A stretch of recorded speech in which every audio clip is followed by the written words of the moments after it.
Queen Bee Creations, coming at you with a new project. This one is a little bit different because it's for the new store.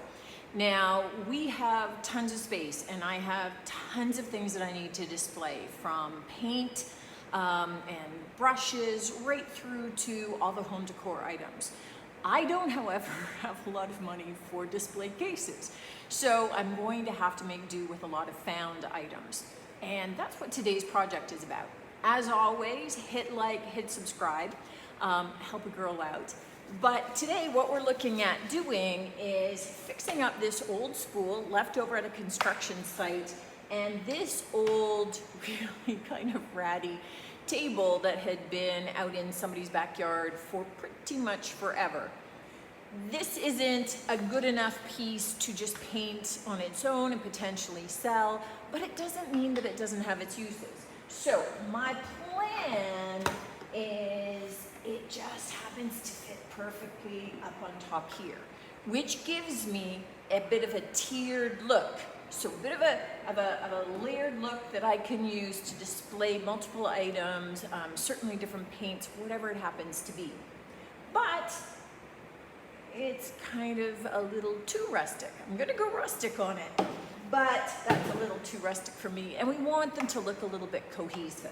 So the plan for this, I'm not gonna bother sanding. I would be sanding for days. I'm not even gonna bother to take the staples out because this is for display, not for sale. So what we are gonna do is paint the entire thing, both items, black. And I am using a chalk paint for this. I'm quite honestly dealing with a lot of overstocked items, so I am using any Sloan chalk paint in Athenian black. A much better paint than I need to, but I've got lots of it. So go with what you need. I would say for something like this, because we're gonna be covering it over, you could go with a much cheaper brand if you wanted to. This would be a place to get away with that. But as I said, I've got some excess and I need to use it up. I'd rather use it than have it dry up.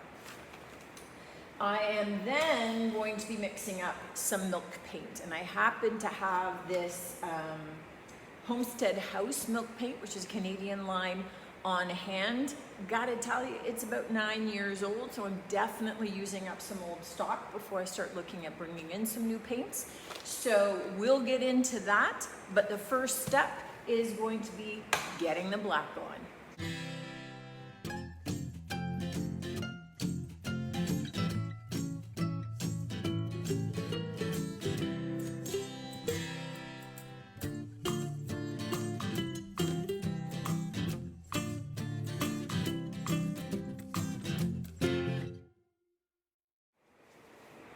We're back for part 2 of creating this display for the shop.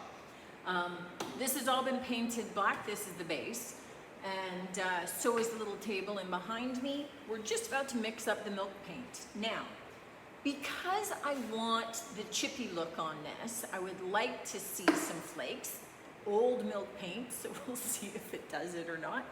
I'm not going to be adding any bonding agent. If you were looking at painting the milk paint over top of paint and you wanted it to adhere better, then you would add some bonding agent to it. Because I'd like it to do some chipping, and because I'm going, deliberately going over paint to reveal some of the black, I'm just doing straight water and paint. Now, milk paint comes in a powdered form, which is great because it's got a really long shelf life. You're not running the risk of your paint can drying out before you get to go to it. It's gonna come dry form in a baggie. I've dumped a bunch into here, and I'm just simply gonna be adding water to it and then stirring up till smooth.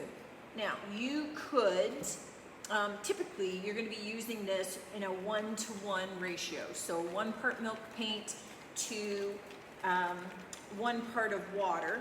And again, that's dependent upon what you're going to be doing with it. If you wanted to stain raw wood, and milk paint is awesome for doing that. You look at any of the old colonial furniture, that paint is still lasting. So it can be an extremely durable paint, an extremely durable finish.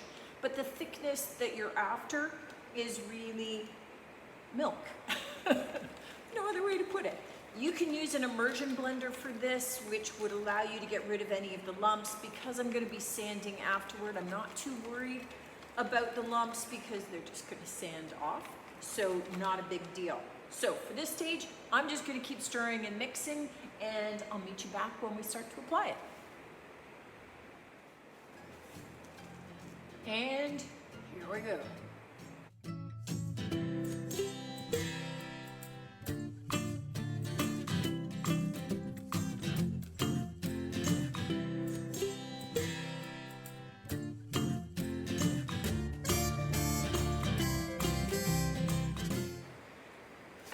We've got all of our white coats over the black here.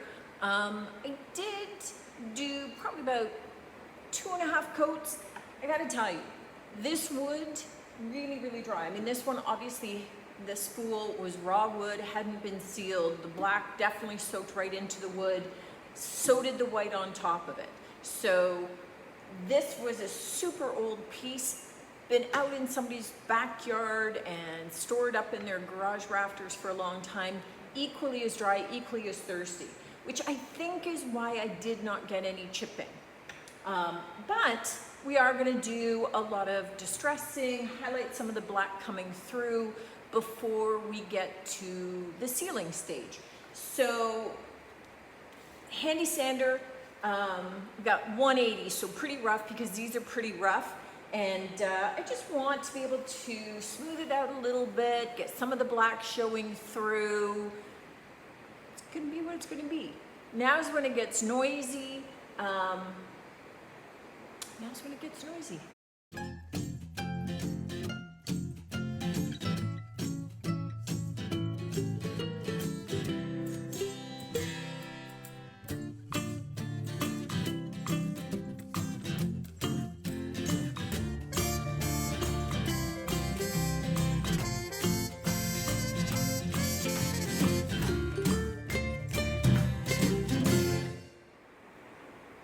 We're just going to seal this with a nice hard finish. You can use a sealer of your choice, something because it's over white that's going to dry fairly clear. For this, I'm actually using a floor finish because it's going to be in a store and this is going to be a display item, meaning it's going to take a fair bit of abuse.